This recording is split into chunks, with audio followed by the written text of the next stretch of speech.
Hey all, it's me, Voltage Striker here, and today I want to go through the advanced movement that can be done in Crusade, Crusade Tournament Edition, and Prism Cross. Each game has a little bit of differences between each other, so make sure I go through each one in detail and what they have and what they do not have. This showcase will be done with GameCube controller.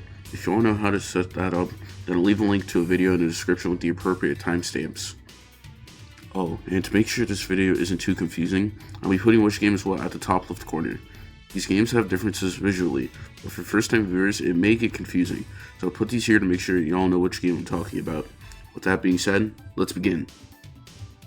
A thing that all these games let you do is a tilt out of dash, but another thing that can be done is a technique known as dash turnaround crouch, or DTAC for short.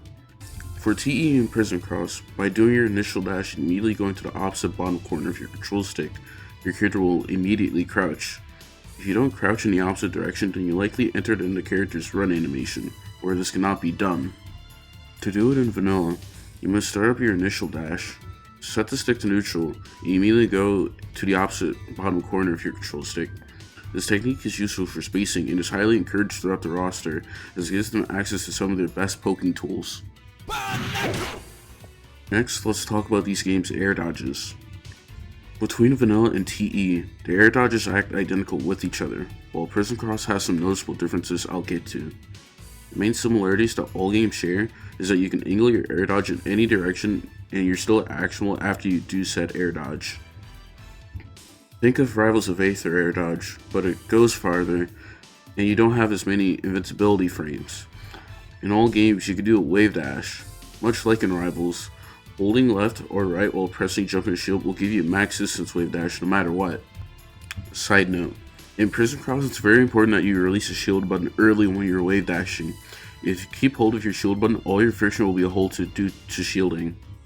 This sounds bad until you realize a lot of Prism Cross's characters tend to have really good wave dashes. Last important thing to know for wave dashes in general is how moves with forward movement act with it. If your character has a move that moves them forward a little bit, then doing a wave dash beforehand will actually change how much distance they travel. This can be useful to close the gap within neutral. One final thing to note that's important to know for Prism Cross's wave dash is that wave dash and air dodge both destroy projectiles. This is crucial as some of these zoners can get shut down by a stream of well-performed wave dashes. Continuing on is a mechanic that only Vanilla Crusade and Crusade TE has, and that's sling dashing. By inputting an air dodge in either left or right and doing a fast hold before the air dodge ends, your character will spring forward with a burst of forward movement. Sling dashing is more consistent in TE as more characters have sling dashes that can help them out, whereas in Vanilla, sling dash distance is more varied across the roster. Some go far while others not so much. Next, let's talk about what I've been calling roll dashing. This tech is in all the games. The timing to perform it differs between the games, but generally speaking, Vanilla and TE have similar executions to each other, and Prism Cross has something a little bit different. To do this technique, start with a wave dash. While you're doing your wave dash, you should continue to hold in the direction you are going in. Be sure to release shield when you're doing your wave dash, and then press shield on the frame you're about to walk. If done correctly, your character will do roll animation, but the distance will be extended dramatically. To do it in Prism Cross, simply double tap shield while you're doing your wave dash to get it fairly easily. There are a few more neat things that will be important for you to know what's shared between the games, so I'm going to try to rapid fire through some of these. If you've grabbed an item, do a forward or back roll, and during the starting frames of roll, press attack to throw your item. You'll get a massive boost in forward movement. This is glide tossing, and it's great for item characters, and its uses vary throughout each game. It can be useful to learn in games like Vanilla and TE due to those games having many item characters such as Rob, Tingle, and Peach, and many more. Prism Cross only has one item character, and it's Link, so take that for what you will. All games will only allow one person to occupy the ledge at a time. If someone else tries to grab it, then they'll go straight through. This term is known as ledge hogging, and it's most famously seen in Melee.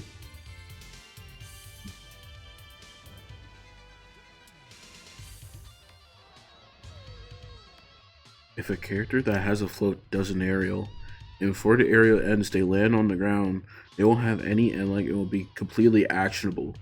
This is known as flow canceling, and characters such as Peach, Vegeta, Shadow, Silver, Patamon, Gamamon, and a few more can all take advantage of this. If you're being spiked and you still have your jump or up B, be sure to mash it so that you can cancel all downward knockback. This term is known as meteor canceling, and it's only in Vanilla and Prism Cross. This game features both power shielding from the previous Smash titles and parrying only in Ultimate. You're executed in the same way as well, with power shielding being a shield that comes out a few frames before being attacked, and parrying releasing a shield before a few frames being attacked. They give off different rewards, with power shielding being able to reflect projectiles, and parrying guaranteeing a punish.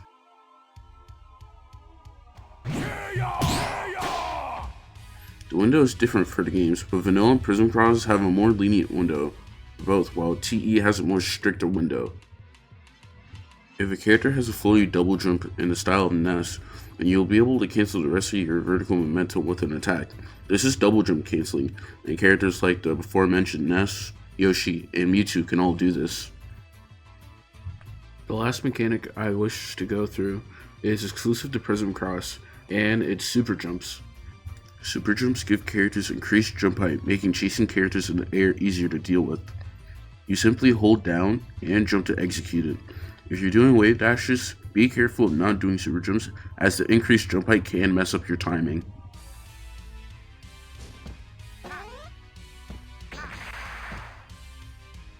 That about wraps it up for this video. I'd like to give huge thanks to Midnight and Soul for giving me more details on certain techniques such as the parry window and double jump canceling. Without them, those topics likely wouldn't be in the video. A big thanks to them. I'll see y'all in the eventual future. Peace.